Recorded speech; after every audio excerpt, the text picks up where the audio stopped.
Hey everybody, welcome to another episode of Boldly Going. We're going back to TOS, one of the best. I got some Film Fanatics alumni with me. I've got Dan over here. Hello. I've got Justin over there. How's it going, everybody? And we are going to be talking about Where No Man Has Gone Before. And I'm going to give it to Dan for the synopsis. Ooh, okay. I've always referred to this one as the one with the contacts, if anybody remembers. Yes. It's also the first one of the original series to have been produced, but not the first air. That's why everything looks really weird. Oh, I was going to ask about that. That's why, if you guys are wondering about the costumes, yeah, the shirt colors, like Spock's eyebrows didn't look right. This is technically the first episode of the show. Okay, that makes a lot of sense. So when you're judging it, judge it by those standpoints if you're thinking about it. But please give us a synopsis. It's pretty basic. Well, yeah, basically they discover this guy from a 200-year ago planet. Mm-hmm. He turns out to have sort of a background with Kirk from when they were younger, and he has these ESP powers that they're all kind of learning about, and he basically threatens everyone's lives on the ship, and Kirk has a very difficult decision to make. Spock gives him two choices. You know, you could either kill him now, which I would recommend, or dump him on this other planet that we're coming up on. And that's all you gotta do. What happens.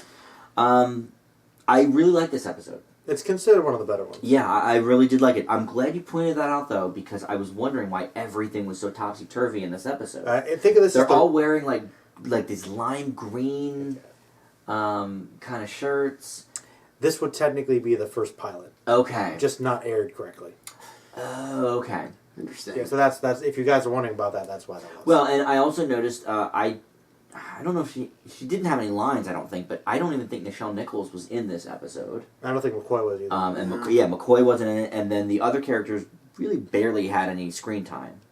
Sulu a little bit. I was going to say for like a moment. Yeah, but not much. I mean, it's mainly Kirk and Spock, and then ESP Man, and then the woman that's, you know, like watching over him, the nurse or whatever. And then there's also one other guy that's part of the crew, and I was wondering why. I never heard of him, and then guess what? Realized why. He's never coming back. He doesn't come back. But yeah, I thought the plot was good for this. I think that while Charlie X? While Charlie X is memorable, I want to stay. Like, that wasn't like a great episode. Like, it's memorable. It's bad though. But it's kind of bad. This one, maybe it's not as memorable as Charlie X. But I think story-wise, it's really good. I love that that Kirk has this history with him. You know what? I'd say for Kirk, some of the best episodes are where we find about his history and why he is the way he is. Like, there's a really good episode that will be coming up some point in the future. It's called Obsession, which is really, really good. But yeah, this is kind of similar to that, I think. Okay. Yeah, so I leave this episode with a B+.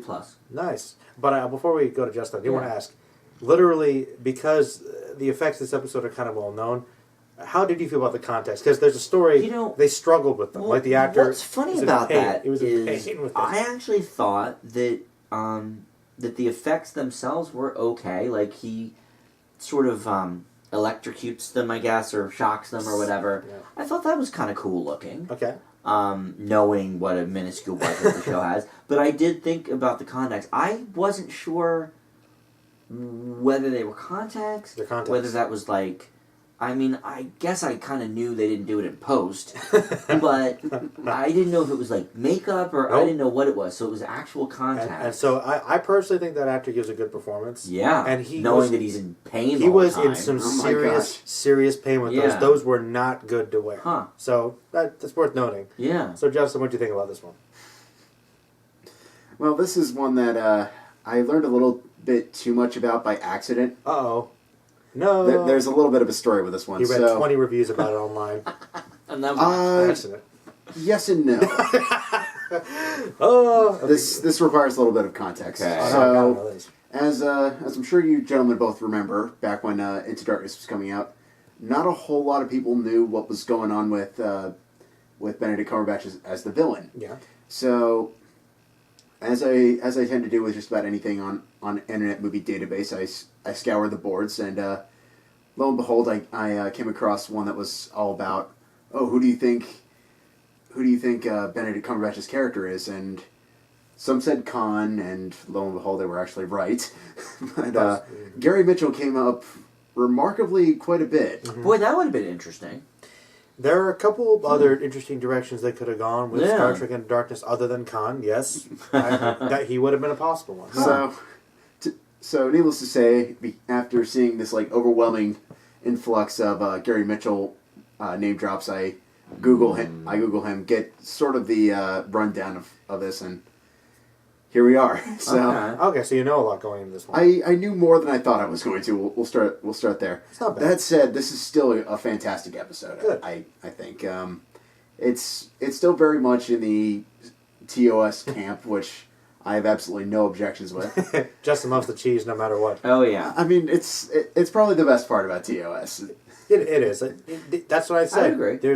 It's hard to really have nothing. Good characters though too. Well, yes, That too. The characters are probably the best part. Yeah, I would say the best part is the good characters. I'm guessing you mean just of the original show. Yeah. Okay. Yeah. I mean, and the great writing and. I know what you're saying. Abraham Lincoln and Genghis Khan was. Hey, that's a memorable episode. I can't wait. I guess we'll get to that one. Trek Lincoln's not quite Massey, but he's up there. You see, he's floating in space. Hello, Enterprise. Where does he fall on the Bill and Ted's Lincoln scale? Oh, he's not as good as Bill and Ted Lincoln. Okay, I was gonna say he tells people to stay excellent. Though there's a lot of good Lincolns, though. And I agree. But I like the fact that it sort of got back to the cerebral nature of, I think, some of the the original the original pilot that we watched for Cage. Boldly Going, the Cage. Thank you. Yeah. Sort of tackling this idea of what would happen if a regular mortal human being basically became a god. They like to explore that a lot in Trek throughout the whole thing. Yeah. Q, obviously. But yeah. And I think the handling of that was really interesting and definitely ahead of its time in that regard. And certainly understanding the production woes with the context. Hey, you gotta tip your hat off to the guy. It gives a whole new layer of perspective to this episode. Truly, a lot of depth. And, Yeah, I didn't know that either. He was a lot of pain. And I'll be honest, for Trek, actually half decent. Hi, Cat. Guest starring today. He wanted to be let out of the basement. That's fine. As long as he doesn't knock the camera over, I'm fine He's with fine. it. But go on. For Trek, let me guess. But for Trek, by Trek standards, actual legitimate fight choreography. It's not amazing, but it's far from the Gorn. Well, Rocket launcher made out of bamboo. Well, hey, that's not choreography. That's just Kirk Just making what on his feet, happened. man. That's what he does. No, he had decent fighting in this one. By I mean- Trek standards. It's no like... It's not the raid here, but if Star Trek ever had the raid martial arts, that would blow everyone's mind. I don't think the world's ready for that. No, it's one of the staples, I've told you, of Star Trek is the fighting always must suck. Yeah. It doesn't matter what series it is. Always sucks. But slightly better than usual here. Uh-huh. So, I mean, for really interesting storytelling and goodness knows dedication, working through the pain, this one gets an A for me. Cool. Well, this one's a really good episode. Honestly, you guys, I think, both touched on that. I think it's not like among like the best of the TOS Trek episodes for me, but it is a really good one. I think the effects are pretty good considering how early the production was. But then, I guess it's also when they had more of a budget. Ironically, Yeah, that's weird. And also I think a really ahead of its time script. I think some of the performances are really good from everybody. I think Shatner does a good job here, and I believe the gentleman that plays Gary Mitchell, I think, just gives this fantastic performance. Yeah, I think he probably gives the best performance of the episode. Oh, without a doubt. including the regulars. And that's one reason why he's such a memorable character is because of that, and he does obviously take it seriously. And it's also an example of how sometimes knowing a bit about what goes on behind the scenes of these things can affect it. And I think it's just so iconic, it's just the struggles of Trek for that. And of course, this guy, he didn't really go anywhere particularly, but Right. but a young actor, on this show that people didn't really have much faith in, he gave it his all. He liked the script, and there's some really good writing here, good cerebral sci-fi. I leave this one with an A-. Okay. I think it's a really good episode. Well, I'm interested really to see where the series is going. I mean, so you think my B+ is a little bit low? I mean, I'm fine with it because there are probably 20 other episodes that I love more than this. Yeah, like I feel like I said, I think Charlie X is more memorable than this. But I like the story. I don't think it's like it can't be top tier. But knowing that it was the first one they ever shot, that is pretty impressive. You can leave it a B. I'm gonna leave it a B plus, but I have to say that is pretty impressive. This is the first one they shot because this is my favorite of the 4 that we've seen so far. There you go. Well, like the thing about TOS is it's really all over the place. I mean, because you have writers just throwing in scripts, so you have all kinds of different stuff there, and production varies. Sometimes the acting varies. It really depends on the episode. Yeah. I think it's impressive. I don't know, chronologically. See, I always think of it by production date, because that's how I watch them in my mind, not by air date. So, does anybody know what the next one's going to be? Because we go by Netflix. Yeah, no clue. It's probably something... Corbin Might Maneuver is coming up soon, which is, I think, a really good one. Yeah, we're watching them, all of these series we're watching on Netflix. The Netflix order, which is so you can follow air date order. That way if you guys want to. But yeah, the way it was, originally I was telling Justin off air, was...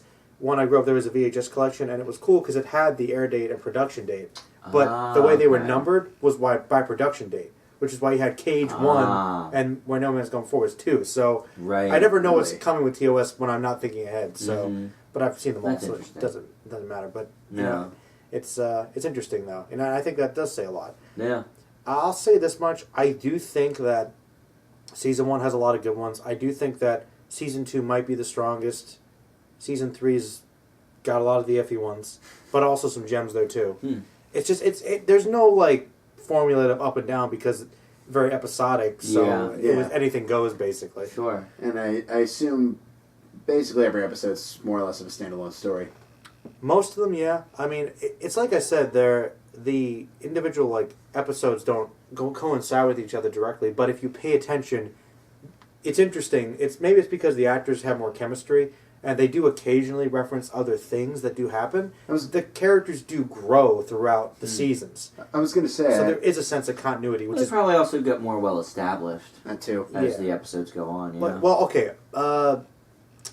There are 2 instances within TOS where there is direct continuity from previous episodes.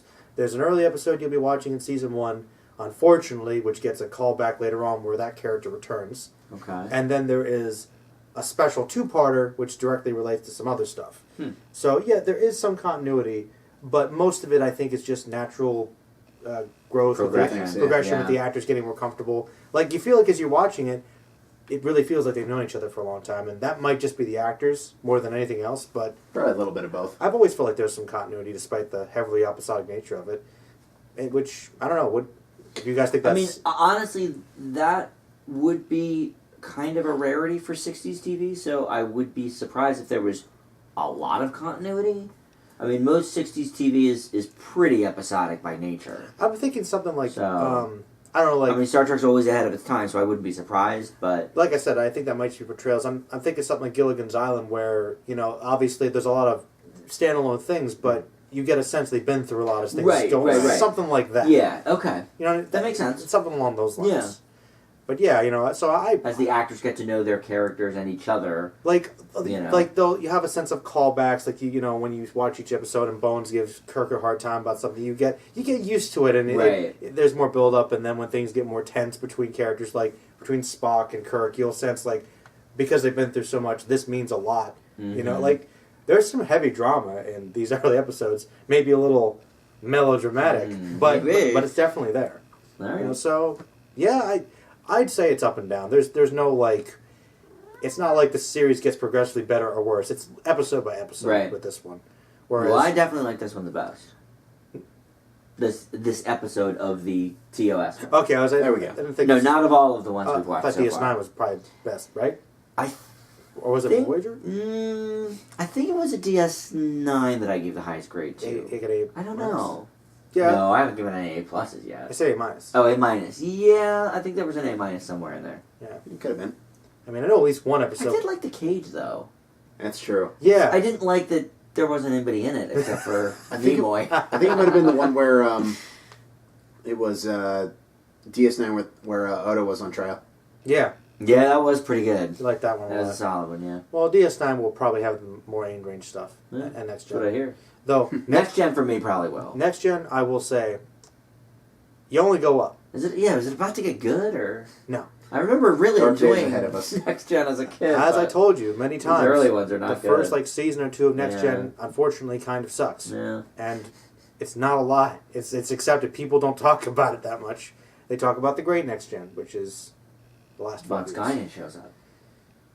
Really, it's once the beard shows up. There it is. When Phrase gets the beard, it does start to get better. Literally, the first great episode I could think of is in Season 2, which is a Data episode, of course, which is really good, but we got a while to get there yet. Yeah. And depending on how things go, we might rearrange some things. I don't know. Because we'll talk about it later. All right. Cross that bridge. Yeah, we'll cross the bridge when we get there. But in the meantime, Next Gen next time, probably not great. but I'm sure there'll be something to talk about. But generally speaking, I think all the Trek series, except for maybe Enterprise, get better as they go along. Okay. I think. All right. Enterprise, I actually think, has some good stuff early on, and then just goes completely off the rails with some, you know how you think time travel is overdone in Trek? Literally, the biggest plot through seasons of Enterprise is all time travel based. Wow. Oh, no. So just give you an indicator. Oh, my gosh. But we'll be coming up to Enterprise probably within the next month or so. Yeah. So look forward to that. Yay. All right, guys. We'll see you later. See ya. Till next time.